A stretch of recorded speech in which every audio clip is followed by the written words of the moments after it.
بسم اللہ الرحمن الرحیم۔ قربانی کے مسائل۔ قربانی کس پر واجب ہے؟ جس شخص پر زکوٰۃ فرض ہو یا جس کے پاس 52.5 تولے چاندی یا اس کی قیمت ہو یا اتنی قیمت کا مال تجارت ہو یا فاضل سامان پڑا ہوا ہو، اس پر قربانی اور صدقہ فطر واجب ہو جاتے ہیں۔ بہت سے لوگ سمجھتے ہیں کہ جس پر زکوٰۃ فرض نہیں اس پر قربانی بھی واجب نہیں۔ یہ بات صحیح نہیں ہے۔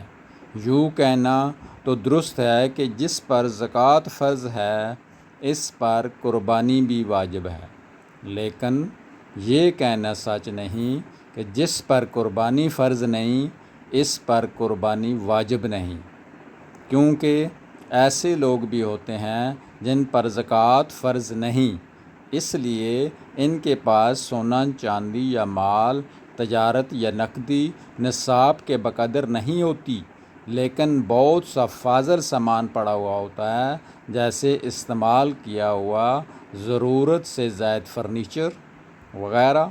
اگر یہ فاضل سامان 52.5 تولے چاندی کی قیمت کو پہنچ جائے تو قربانی واجب ہو جاتی ہے، لیکن زکوٰۃ فرض نہیں ہوتی۔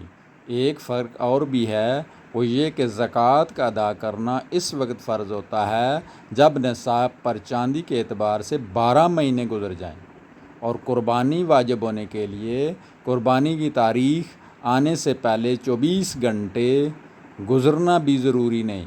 مثلاً اگر کسی کے پاس بقدر عید کی 9ویں تاریخ کو عصر کے وقت ایسا مال آیا جس کے ہونے سے قربانی واجب ہوتی ہے اور 10 تاریخ میں بھی اس کے پاس موجود رہا تو اس پر کل کو قربانی واجب ہو جائے گی، اور گھر کے ہر شخص کی ملکیت علیحدہ علیحدہ دیکھی جائے گی۔ اگر کسی گھر میں باپ، بیٹے، بیٹوں کی ماں ہر ایک کی ملکیت میں اتنا مال ہو جس پر قربانی واجب ہو جاتی ہے تو ہر ایک پر علیحدہ علیحدہ قربانی واجب ہوگی۔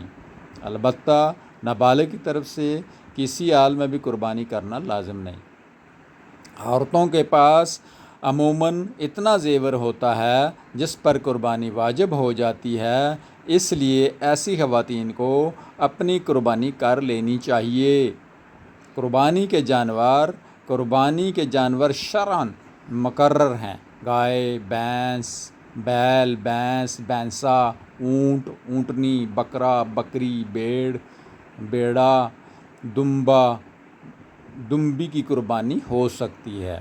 اس کے علاوہ اور کسی کی قربانی درست نہیں، اگرچہ کتنا زیادہ قیمتی ہو اور کھانے میں بھی کس قدر بھی مرغوب ہو۔